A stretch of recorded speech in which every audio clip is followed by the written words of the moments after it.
Die Kalaidos Digital Academy ist die einzige digitale Akademie mit 6 verschiedenen Formaten zur kostenfreien Nutzung. Das vielfältige Themenspektrum reicht von der digitalen Transformation, Themen zur Gesundheit über das strategische Management, die Kriminologie bis hin zur angewandten Psychologie sowie Rechtsthemen. Wir bringen Ihnen international renommierte Vortragende direkt ins Wohnzimmer. Stellen Sie Fragen, diskutieren Sie mit und seien Sie live dabei.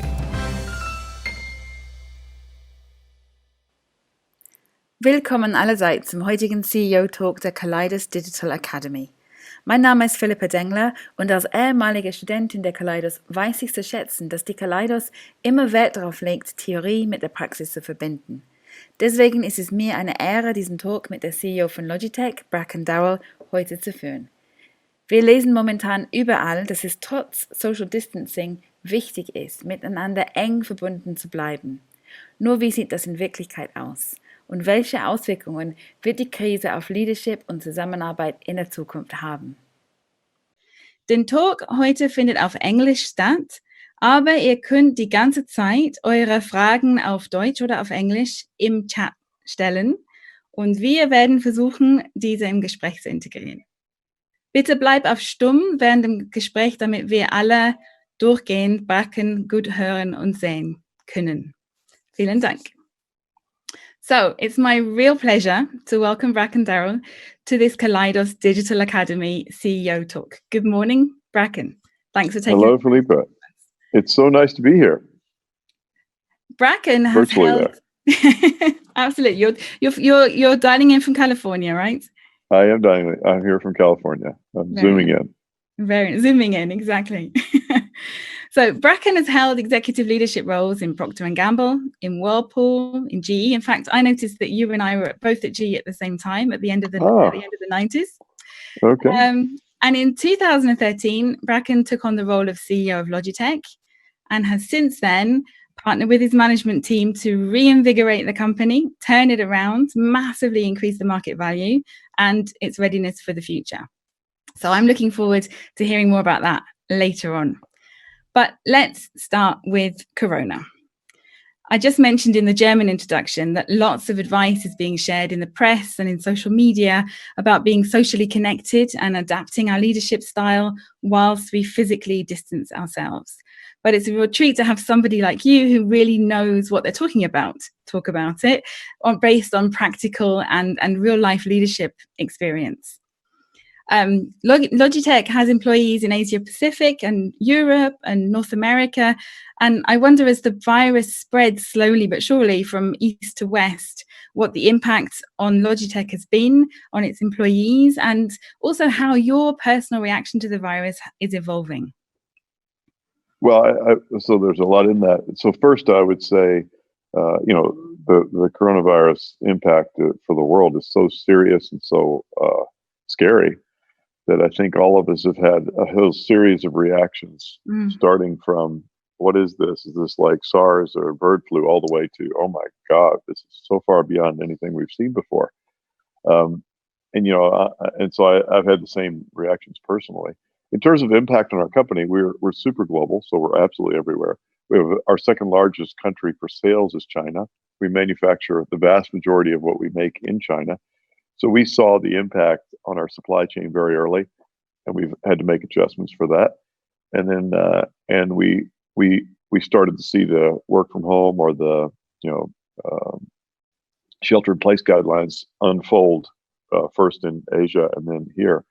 And so I've seen the full range of stuff here across our entire company. And I would say we were probably better prepared for this than most companies because one of our primary businesses is video. We're the primary enabler of Zoom rooms and Microsoft Team rooms and Google Hangout rooms and all over the globe. And every year we would take a few days and say, okay, this is work from home week or work from home day. And our employees would all work from home. We all did.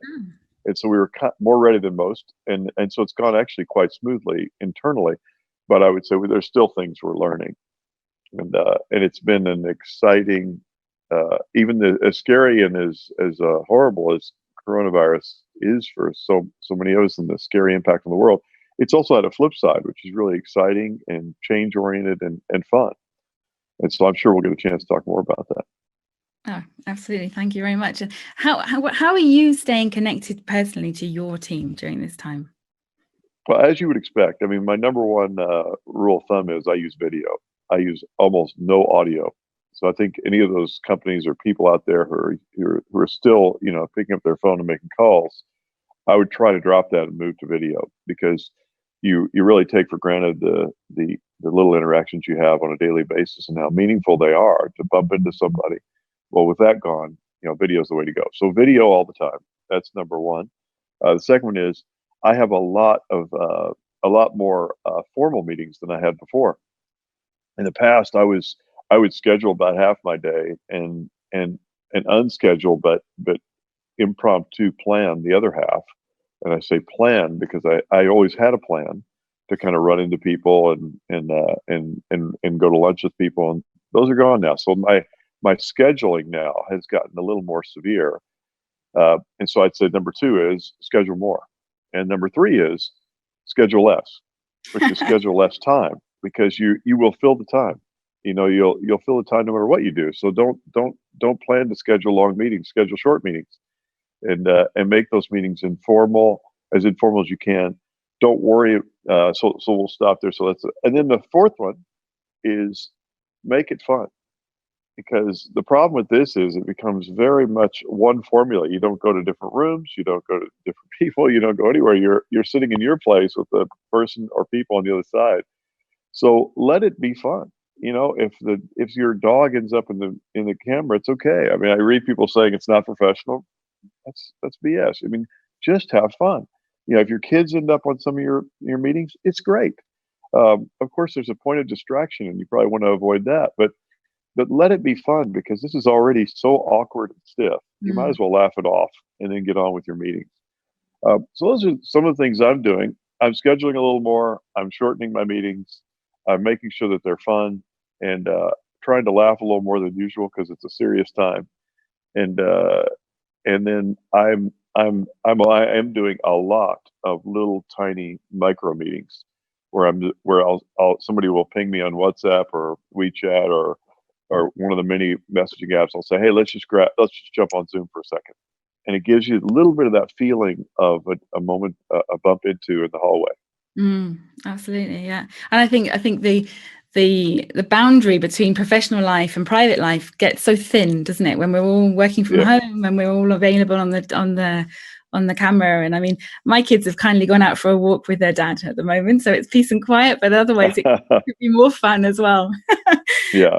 I think also in a crisis situation, people react very differently, don't they? For all sorts of reasons, based on their background, their history, their family situation, their own health.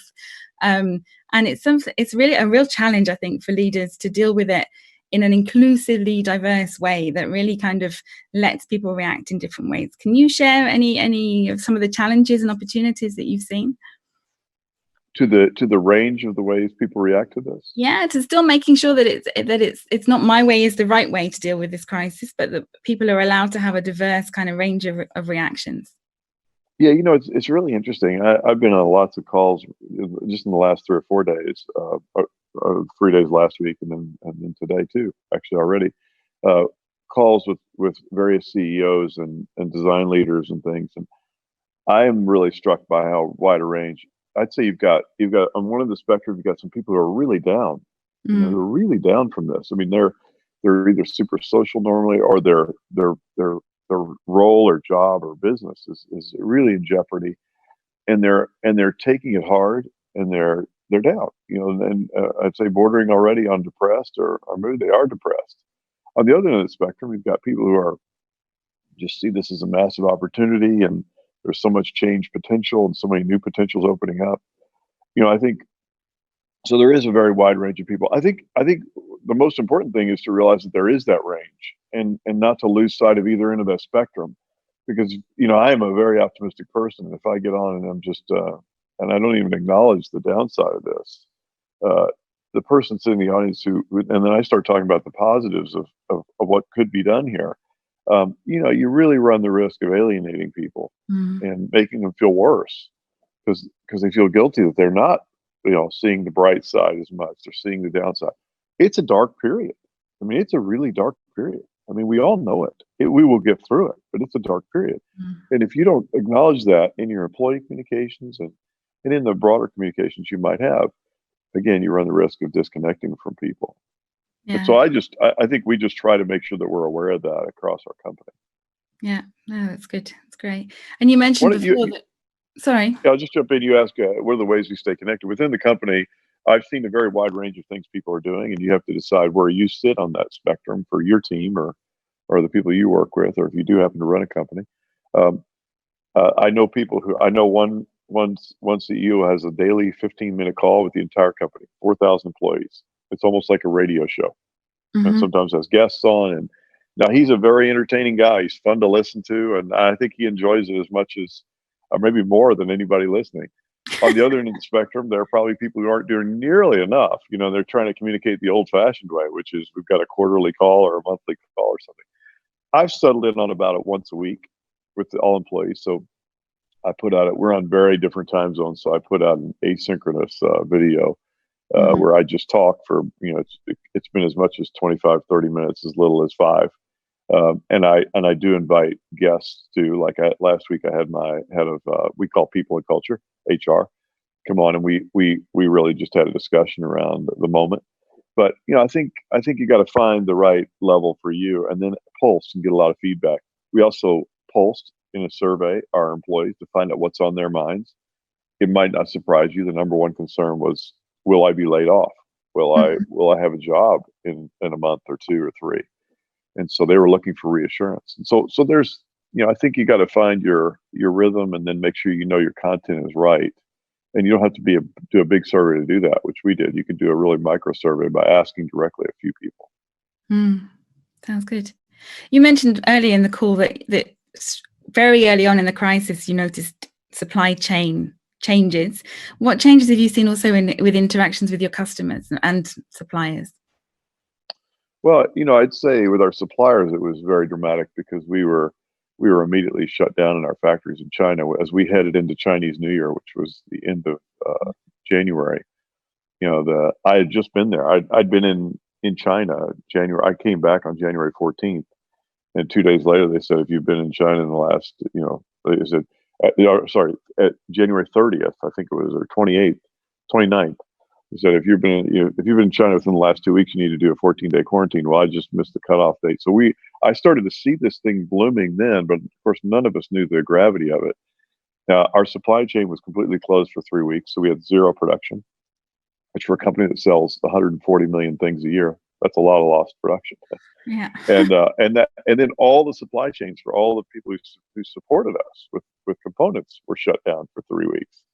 So we've been in comeback mode ever since, and now we're at about almost 100% of our production as suppliers, as people have come back. So I guess the first thing I saw was literally we can't get the things we sell. And then on the other side of that, as it's developed, you've seen the shutdown of retail. Retail in many countries is completely closed or almost completely closed. And we didn't know if that would result in no sales or if a lot of that would move online.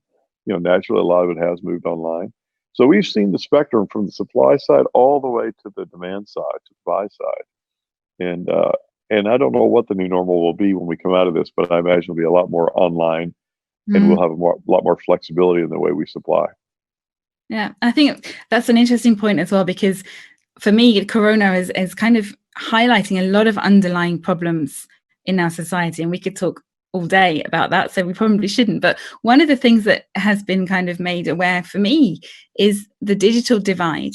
So between those who have the technology and feel comfortable using it, like we're doing here, and those that don't, and sometimes within the same company. I don't know if that's something you guys have even had a chance to take a position on yet, or ideas on how to improve the situation kind of post-corona, or if it's too early for that kind of discussion. Well, we're certainly big, big believers in that the internet is a remarkable tool for everybody, and unfortunately, not everybody gets it. The cool thing about the internet is it's as easy as having a cell phone now. So you don't need a computer, you don't need a desk, you don't need an office, you don't need anything. You do need some way to connect to a cell tower somewhere so that you can connect. And I think Mm. that still isn't available for a lot of people. We've talked a little bit about that, with contact tracing. Contact tracing is the ability to trace the people who you might have had contact with who had the virus, and that's become a hot topic these days. I had a discussion with a very large company over the weekend about whether we could or should play a role in contact tracing. The answer is probably no, because we're not in the cell phone business.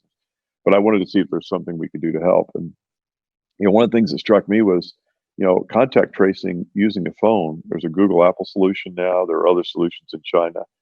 It's great, but what if you don't have a phone, a cell phone? And people kind of tend to say, well, who doesn't have a cell phone? Well, there are a lot of people who don't have cell phones, believe it or not. Yeah. So we're talking about it. I don't think we have a solution for that. Yeah. Okay. Interesting. I think I read this somewhere recently in an article, and I thought it's a good one. Future candidates joining companies will probably want to know from their future employee, how did you guys handle the crisis? How did Logitech handle COVID-19 crisis? Maybe it's, again, too early to answer that, but I think it's a question that people are going to be looking at when they assess future employers.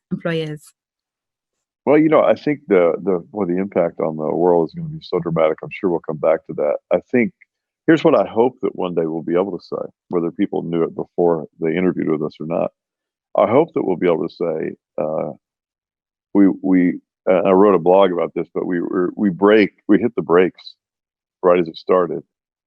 And then as we saw where we thought it was going, we hit the accelerator when we were in the curve, we were in it. And on the way out of it, we were flying. We were absolutely on fire. And in the middle of the crisis, we helped so many people do so much better. We helped the medical community by connecting patients and care providers with equipment. We helped educators connect to their students, and we gave away a lot of stuff, and we gave away money. And I hope that I know that we're doing that.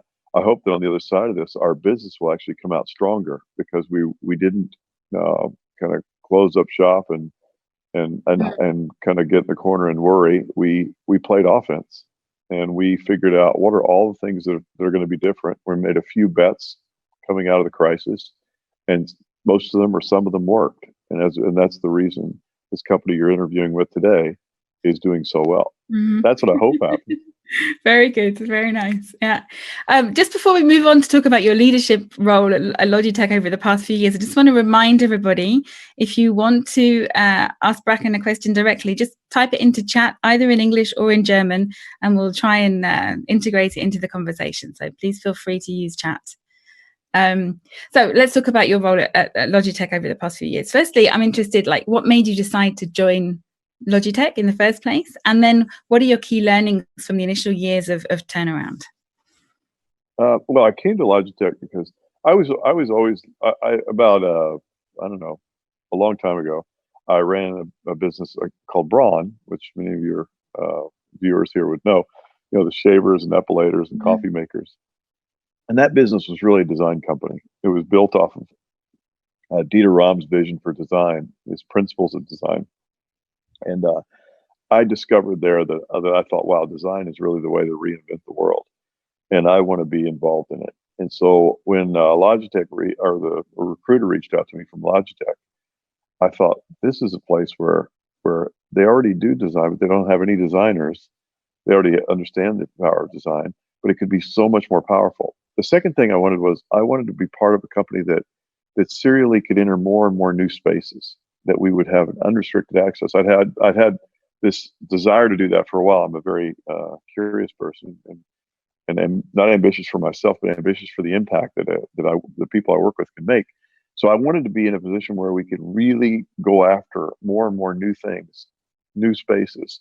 And the great thing about Logitech at the time was it was in deep trouble. And so the core business, as happens in most companies over time, the core business had started to accelerated in decline, and then the only real way out was to enter new businesses or sell the company. And so I thought, this is perfect. They have to enter new businesses. They understand that design is important, but they haven't integrated into the way they work. This is what I'm looking for. So it was perfect. Sounds great. Wow. And then, of course, you had the management team that was in place, and you had then some, I imagine, tough years initially at the beginning of the turnaround before you could accelerate out of that curve. So what are your kind of key learnings from that period? Well, when I joined the company, I took over almost right away, and I had an immediate impact. Things got worse, so I made a bunch of changes, and our sales declined even faster. We had the most unprofitable year in the company's history by far, and but I was super optimistic about what we were doing. I felt really good about it, and the board was supportive. My chairman was Guarino De Luca, was very supportive. On the outside, people were scratching their heads, wondering, I suspect, if they'd made a mistake in hiring me. But so the early days, we had to shrink the company. Our sales were historically growing like this, and our costs were growing like that. When our sales did that, our costs kept going up. So we needed to shrink the size of the company. We reduced the number of employees by 13%. We reduced the number of expensive people, those of us at the top, by almost 25%. So we flattened the organization, and then we reduced the number of products we were doing. We cut almost half the product families in the company out. So we went from 325 to about 185, and then we focused on new things. So we adopted this model we called trees, plants, and seeds. The tree was the big PC peripherals business that had gotten us there, but was slowed and declining. The plants were new, fast-growing businesses we could enter right away, and the seeds were new things we might be able to do, but we needed to get small teams on them to find out.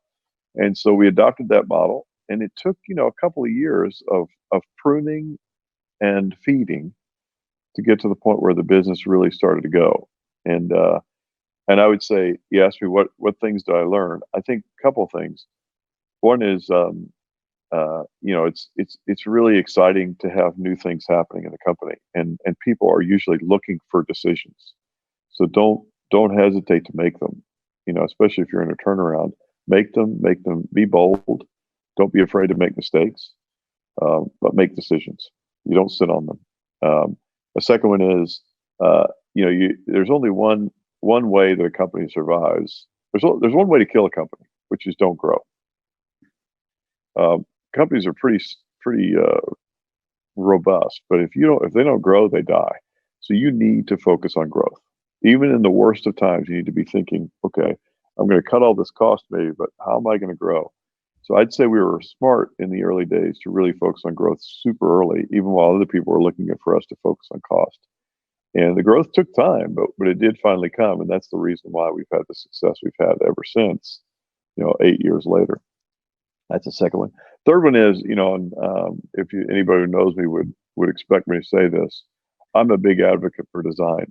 And so not design as in, fashion design. I love fashion design, but design is in design thinking, creating things and iterating and always trying to reinvent what you're doing and always looking for the constraints that block you and then dealing within those constraints.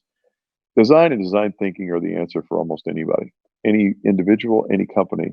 And if you really decide you believe in design, you can change almost anything to a better and better and better place. And so I would say the third thing I would do, no matter who's listening, no matter what role you're in or in your personal life too, adopt a belief that you will run your life, run your company using design as the primary principle. It'll get you closer to the customer, and it'll get you solutions that are usually unique and for sure relevant. And design thinking obviously is based on talking to and listening to the people that are going to be using the product or living with you in a relationship or whatever it is. And that applies to leadership too. And I know that you're a big advocate of getting everybody to speak up and getting your management team to listen to the people speaking up. And that's something that I know lots of people struggle with. And the more senior you get, the more difficult it is to get people to really talk honestly and give you open feedback. How do you handle that? Well, it is hard. When I joined the company, as so often happens, and I've experienced it in my life, in my career before too, when things get tough, the senior management team feels the need to kind of make sure that people are focused on what matters. And when things are really tough, there's lots of negative feedback coming from every direction, and you couldn't possibly listen to all of it. the risk you have is that people are saying, here's what we need to do. Here's a bad thing that's happening here. Here's a bad thing that's happening there.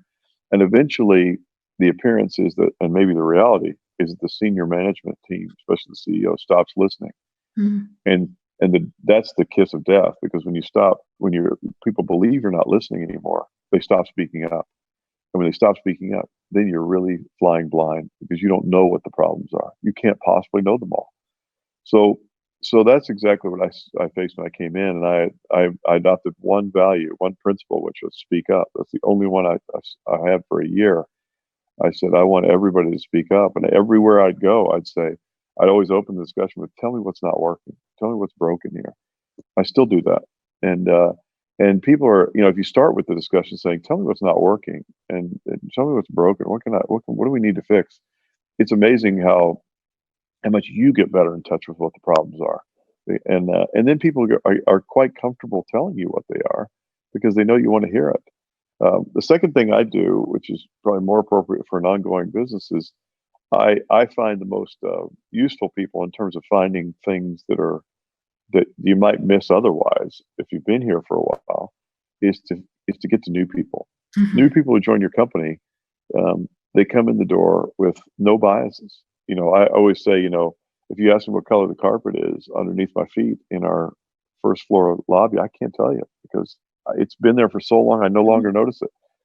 The person who comes in the first time says, "Oh my God, it's terribly ugly. It's dark brown. Why? It makes the room seem so small."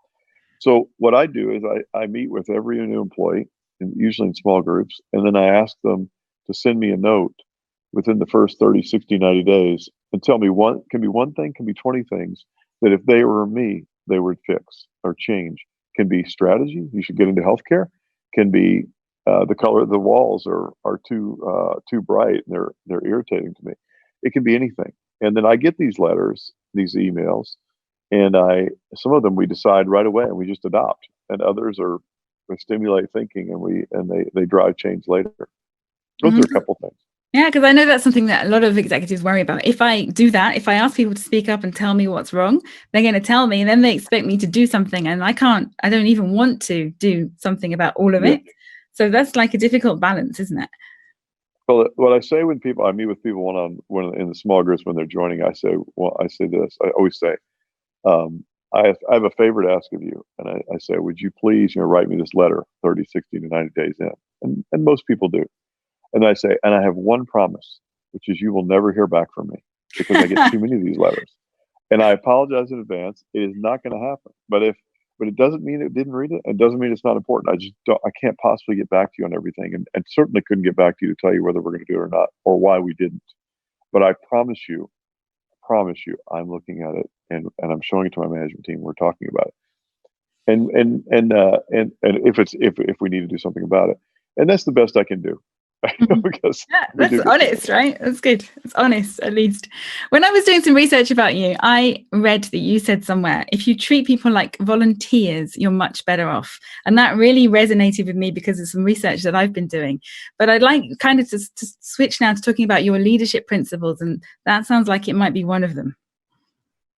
Yeah, and that came from my earliest days when I was a student in high school. I was 18 years old, 17 years old. I was the president of they call it the student body in the United States. So it's like the students elect somebody to be the president, and then you run a little governance group for the students to drive change, to put on events, those kinds of things. And then your team is other people who are elected by the students from different groups. And so I had maybe 25 people on my team in this school of 1,600 people. And I wanted to make big things happen. I wanted to raise money for charity. I wanted to change this. I wanted to change that. And what I discovered was only about 4 or 5 people did anything. So the others were just happy to be popular enough to have been elected, but they didn't want to do anything. And so that drove me crazy. And I used to say to myself, God, I can't wait till one day I'm working in a place where people are paid to do a job. And when we want to make things happen, all of them are excited about working on it, or are going to work on it. And they put in a lot of work. Years later, 10, 15 years later, as I was working and then I was running something again, and all the people working with me were being paid, it finally struck me, wait a minute, it's the same thing. They've always got to be excited about what they're doing. They've always it needs to feel meaningful to them. It's just the same. You're always running an all volunteer army.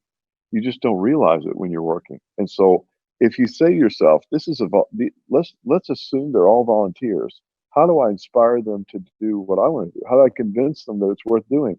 How do I get the most out of them? How do I make them feel it's as meaningful as it is to me? So that is one of my principles, which is assume that, it's an all volunteer army. A second principle is obviously I'm a huge believer in design, and I'm a huge believer in ownership. And so I sort of see everything as a partnership. Among my leadership team, I have a very flat organization, and I tell them all the time, I think they believe me, that I don't see this as a normal corporate structure where there's this king at the top. And then if I'm delivering this discussion in person, I always say, uh, the way companies tend to work is that you've got the most people work in the layers where they don't have any direct reports. Then you've got managers, then you've got directors, and then you've got this group that they're called vice presidents. They're really important, And then above that, you've got the almost godlike people called executive or senior vice president, and then you've got God herself or himself, which is the CEO. And what God says goes. God is all knowing, and so if God says we need to do this, nobody questions. They just do that. At least that's the perception. And then there are some people who flip that organization upside down and say, well, no, this is a servant leadership model. All those people below the front line actually serve them. Well, I don't kind of buy into that, because I think that's just another way of describing the same thing and trying to improve the way it looks to everybody. I think of it as a little different. I think of it as, every person in the company has a job to do, almost like a partnership. My job has different skills, different decision points and things to do. But so it's neither one of those. It's really like a field of flowers, and each flower is a small team, and each team has to do something, and each one needs things, and then the leadership team's role is to kind of land on those flowers and make sure that they've got what they need, and make sure they have the resources, and make sure there's not something they're stuck on, and then get out of there so that the team can work. So I'd say view your team more like a field of flowers rather than a big pyramid where you're in charge and you're command and control. That's a third principle. And then I could go on and on. I mean, there's a lot of things we could talk about, but I'll stop there. Okay, I was hoping there's one more I wanted you to talk about, which was beware of success, because I read something also that you talked about with that, and I think that's really intriguing, because we hear about learn fast, fail fast all the time, but it's nice to hear what it really means for you. Well, I think there are two words that if anybody who's listening to this, I would strongly recommend you take out of your vocabulary and replace with another word. Those two words are success and failure. Success and failure are descriptions of something that's already happened, and they absolutely do no good for anyone. What's already happened is very useful in terms of helping you learn. That's really the only, of course, perceived success gives you more confidence, but the more important thing is learning from everything. So once something's over, it's of no relevance going forward, and describing it as a success or failure is loaded. If you describe it as a failure in your mind, the problem with that is that nobody likes to fail, so it automatically feels bad, and it also is it's a little discouraging, and then you spend all your time talking about what's negative about it instead of really learning from it, and you try to avoid failures, right? Because who wants to fail? So so if you have the word failure as a concept, you really don't. You kind of try to avoid it. The problem with that is then you avoid experimentation, because most experimentation is failure. So failure is not such a great word. I would call it, and you're going to learn from that stuff. So you want to constantly be experimenting with new things. Success is even worse, because success is alluring. It's like this terrible, attractive, magnetic thing that everybody longs for. But the problem with it is, once you have it, you don't want to lose it. And so to protect your success, you take fewer chances. You're worried about saving face. So success is a horrible thing. Whatever you do, do not ever let yourself become successful. or at least perceived. Let yourself get in your head that you're successful. You're not successful. Something you did worked. And you learned from something you did that didn't work. Hopefully you learn even from things that work. So instead of using the word success and failure, just throw them out of your vocabulary. Just think of all those events as learning events, and everything you're doing is an experiment. Sometimes the experiments are big, sometimes they're small. I will add one more thing that I would do if I were you, all of you, and I'm saying this partly to me because I never do it well enough, is risk management.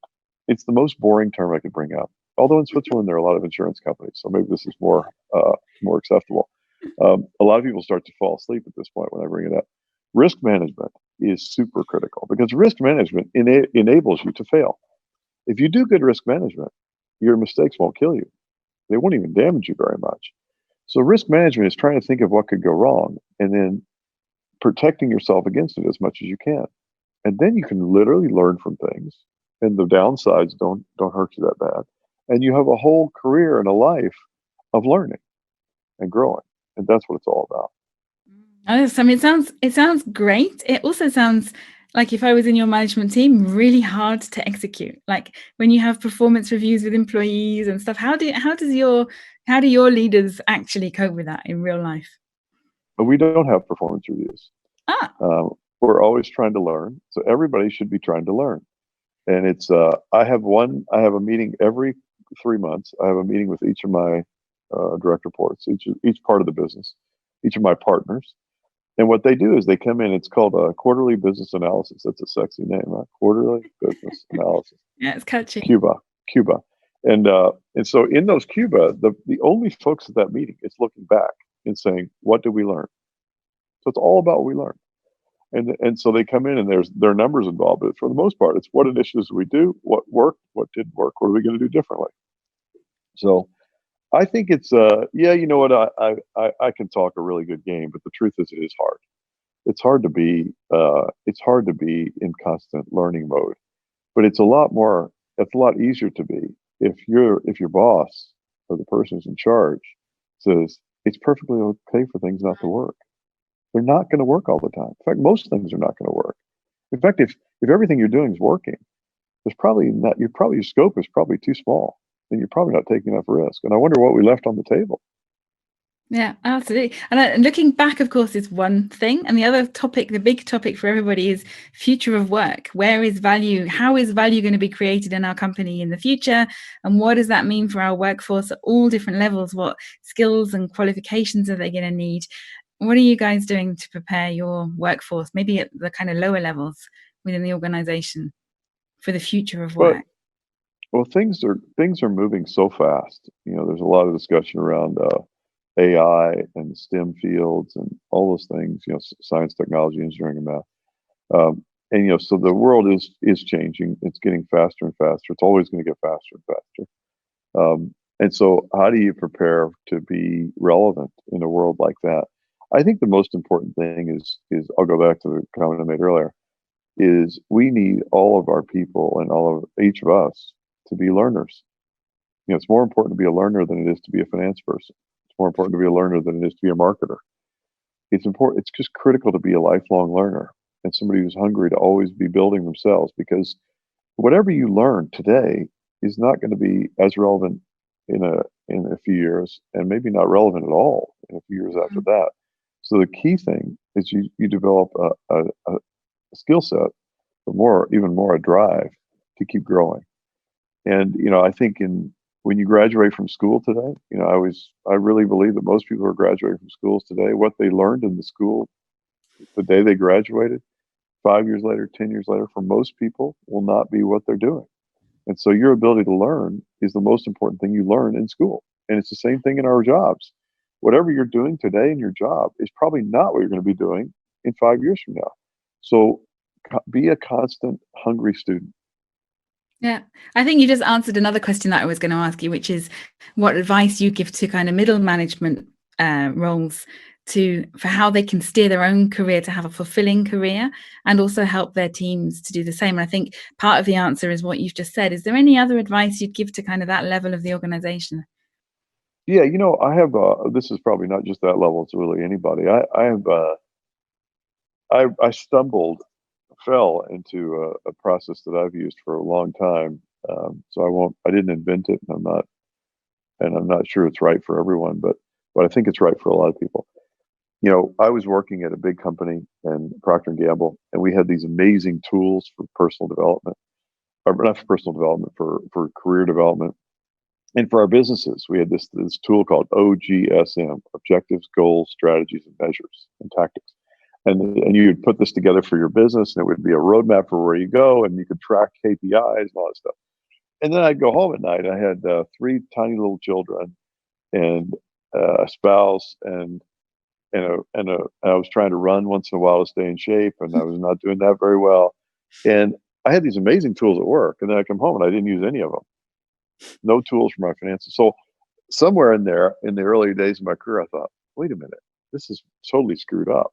Work is not the most important thing in my life. I've got tons of important things in my life. Why don't I use rigorous tools for everything? So I adopted one, which was that OGSM. I created a vision. I created my own values. I created a set of goals across 7 or 8 different areas of my life. I created KPIs. I did it every year. I gave myself a personal review. I scored it. I never did better than a 66 or 68%. And then I do it every holiday period at the end of the year. I did that every year, and I've done that every year since. And I would strongly recommend everybody do that, because if you the person who cares the most about your development is you, and it should be that way. And so take control of it. Don't wait for somebody else to tell you what you need to do. Don't wait for somebody else to tell you what you're doing wrong or what you're not good at.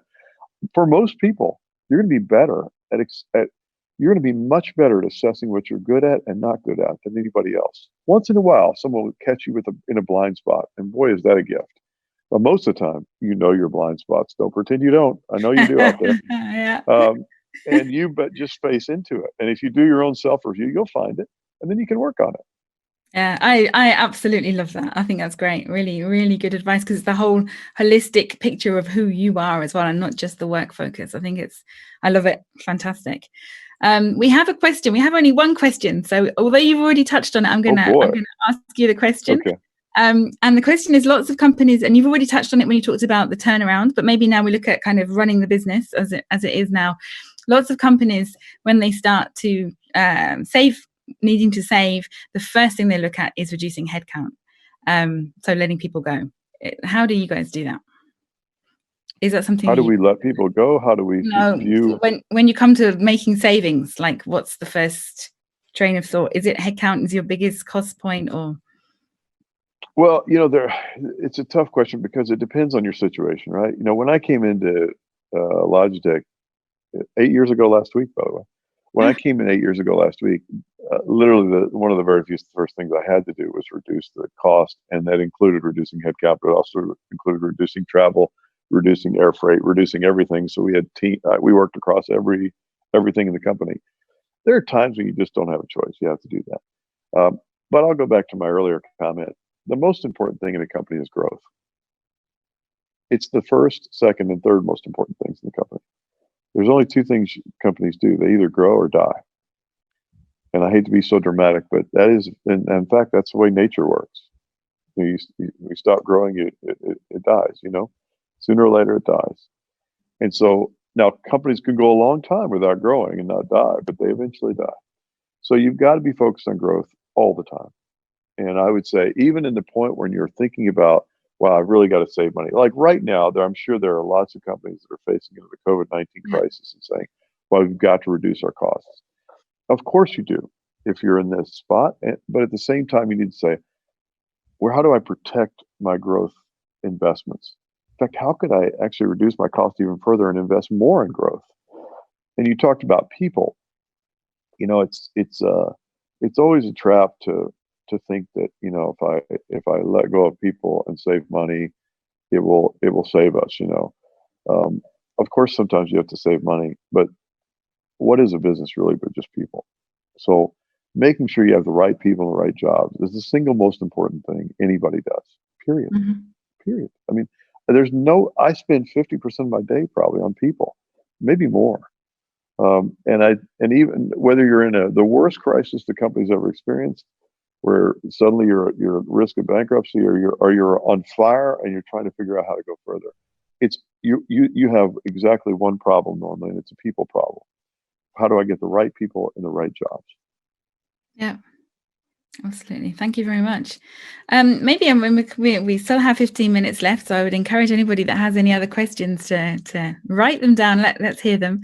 But also, let's kind of flip back now to Corona. You were just talking there about the current situation and how people use this. And you've already said you're very optimistic, and maybe see Corona as an opportunity to drive change like no other situation that we've experienced in our working lives. What are the kind of things that you would like to see in the new normal, or the next normal, being different because of Corona, or due to the crisis that we've experienced? But I'm drafting a blog that I may never write about this, because I think, and I'll give you just a few. In a lot of parts of the world, for example, the education system is incredibly unfair. It favors the majority. It favors the wealthy.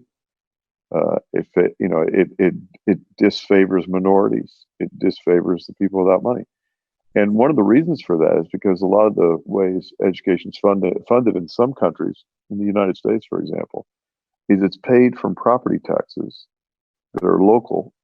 And so if the house I'm living in pays property taxes to the local municipality, which funds the school that if I had kids school age would go to, well, it's a relatively comfortable area.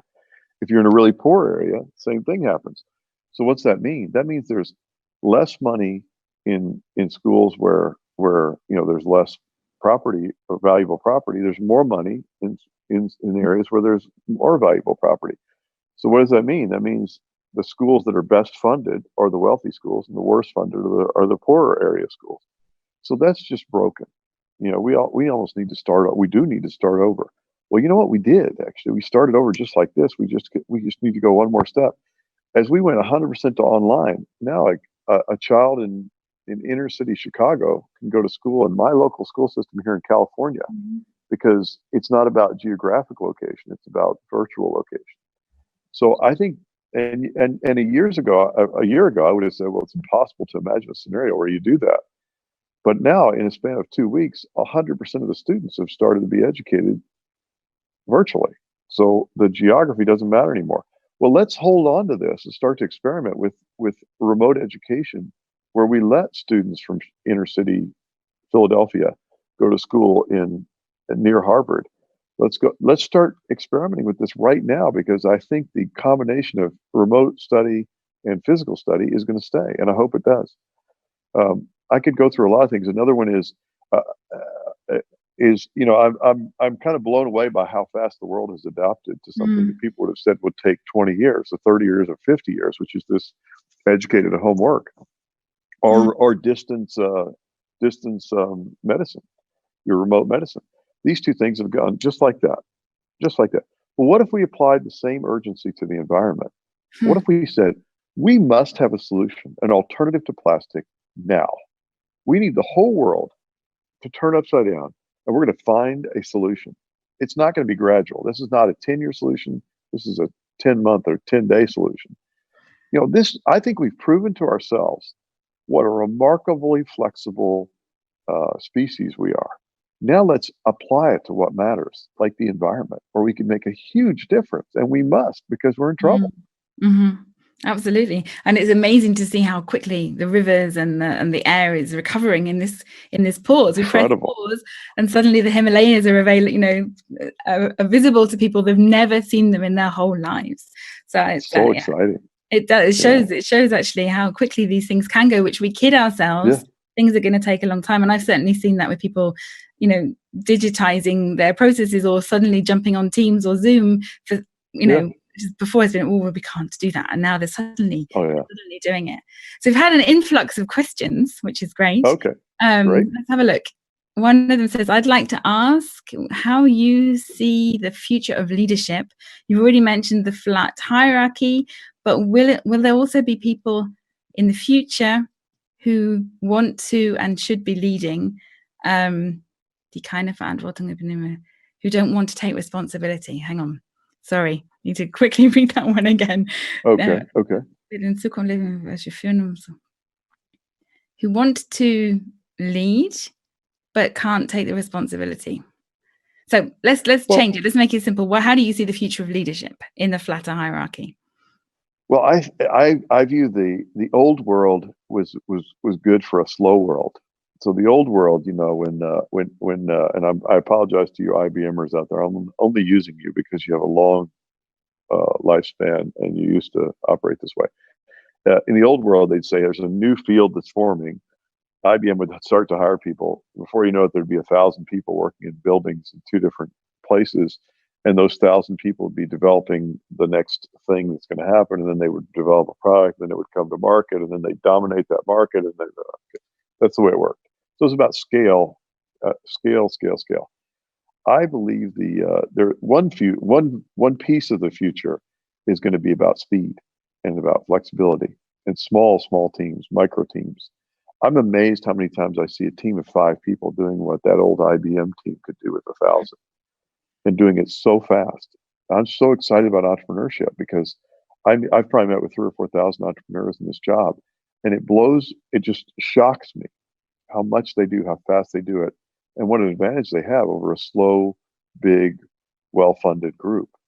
A hungry, small, cross-functional team can beat a big, well-funded, heavy group. And so I think the future is going to be, we're going to look more like a whole fragmented bunch of small teams and less like these big organizations that you're used to thinking. Don't get me wrong, scale matters. Scale really matters. So if you get more scale, it really is effective. But I think the large companies that don't figure out how to take their scale and break it down further and break it down into small teams over time will lose. And small teams that are hungry and successful and flexible and willing to pivot and change will continue to be very successful. So to me, the future of leadership is about small teams. Okay, super. Thank you. And somebody else has asked a linked question, maybe. What attitude do you want people to bring to your company so that you can immediately say, I'm hiring you right away? Well, I love candor, direct, being very candid. I love it when people, like somebody grabs me for lunch or says, and then criticizes me or says, maybe not in a mean-spirited way, but gives me constructive feedback. And so if somebody comes to an interview and they said, here are the 5 things I'd do differently if I were you, that would really impress me. Nobody's ever done that. But even if they came to the company and said, I have questions about your company, here they are. Now I have some suggestions for your company, and I realize I don't know your company well enough to do this, but I have an advantage in that I've never worked there. I'm not biased. Mm-hmm. Here are 5 things I would consider if I were you. I would be very impressed by that, because it would signal to me that this is the kind of person who's really trying to drive change and willing to be objective. Very nice. And kind of building on that, I suppose, Sharon's asked, you were talking a lot about learning. What was your own last big learning? My own last big learning. Well, I'm learning how to better cook. I'm a victim of the coronavirus shelter at home impacts. And one of the many is I've really never cooked in my life. I didn't have anybody cooking for me. I'm a terrible snacker, so I've become a very mediocre chef, and I can prove it. So I'm improving. And so that's one thing I've learned. I'd say the other things it amazes me how much I'm still learning. I'm constantly trying to learn new things. My latest field of interest, I always try to learn outside of business or outside of my career. My latest field of interest has been, physics, and I really gotten interested in quantum physics and quantum everything, quantum gravity. For those of you who are already falling asleep just by me mentioning the word physics, this is stuff that everybody can understand. It's really not, a board full of chalk equations. This is really, what are we made of? Why does this universe exist? And how do you think about that all the way down to the smallest level? It's so fascinating. And I would have been kind of intimidated that I was like, how long will it take me to figure this out? Not long. And I think it's not long for anybody. I think the cool thing, what I've learned is after you get past about the age of 33 or 34, everybody's about the same level of intelligence, plus or minus something. And so there's really nothing you can't learn. And so you should keep trying to learn all the time in your job and out of it. And in fact, I'd say that the things you learn outside of your job, and when you try to apply them in it, are things that make you creative. Yeah, Bring absolutely. analogies from physics into working in video conferencing can have amazing rewards because you have a unique perspective that you brought to it. Yeah, absolutely. And also, the more you learn about something, the more interesting it becomes. So if you think quantum physics, oh God, I'm going to fall asleep, you start to learn about it and you realize True. actually it's fascinating. And it's the same with almost anything, I think, as well. So It's really true, Felipe, and you sleep better. yes, that's true too. We had a question coming from the live stream. What's more important right now, saving our economies or saving the lives of people? Well, saving the lives of people is always more important. Short and sweet answer. Thank you very much. And then there's another nice one here. How do you see the future workplace for your grandchildren? Well, I think the future workplace for our grandchildren will be very distributed. It'll be full of people creating. I think we'll move from a world where everybody's talking about the importance of writing code. It'll move to the importance of creation, because we'll increasingly automate, like we've always done. We'll automate the things that are automatable. We'll digitize what's digitizable. We'll make the things that a human shouldn't have to do doable by the machine, and that will leave more and more opportunities for creation, for bringing the unique human thing, which is to create new things and to spot completely bizarre connections between things that are either helpful or funny or entertaining or moving or just make life better. And I think the world we're headed into is a creator's world. And that links very nicely back to what you said about education as well. There's things we learn there. Are they still the right things, or should we be? I think the kids are starting, certainly in Switzerland now, to learn more creatively, but there's a good link there. Yeah, I agree. So we only have a couple of minutes left. Is there anything else that you'd like to share with this group that I haven't asked you that you'd like to say? Yeah, I would. Actually like to say, if it hasn't struck you yet, I'm quite optimistic. It's a hard time, and I think a lot of people are having a hard time. And I think Switzerland's one of the best places to live in the world, if not the best place in the world. I love Switzerland, but there are people in Switzerland that are suffering, and there are people all over the world that are. And I think the first thing that is important is for all of us who have it better to do things for everybody else, and no matter who you are, there's something you can do. There's no act of generosity too small. And those who have more should be a lot more generous. And I think that's a fact, and that needs to happen. The second thing is, it's amazing how resilient we all are as individuals and as a species. We're just super resilient. This will pass. Somebody told me one time, talking about somebody who died in their family, they said, they got a piece of advice from somebody, which was, it rains, and it rains, and then one day the sun shines. And that's exactly what's going to happen here. It's going to be tough. It's going to be tough. It's going to be tough. And then it's going to get better one day. And it's going to get a lot better. And then it's going to be amazing again. And so that's coming, and just have faith. That's lovely. What a lovely way to end. Thank you very much. Thank you so much, Felipe. It was lovely. It's been nice being in your office or your dining room or wherever it is you are. I'm not telling you where I am. Somewhere in my house. I wouldn't disclose it. Okay, you can whisper it. No, we won't tell anybody. It's been lovely to meet you, and thank you, and thanks to everybody else online and on the web stream as well for their comments and for joining this. And look forward to another digital chat another time. Thank you very much. Have a great day, Bracken. Thank you for having me. Bye bye now. Bye bye everyone.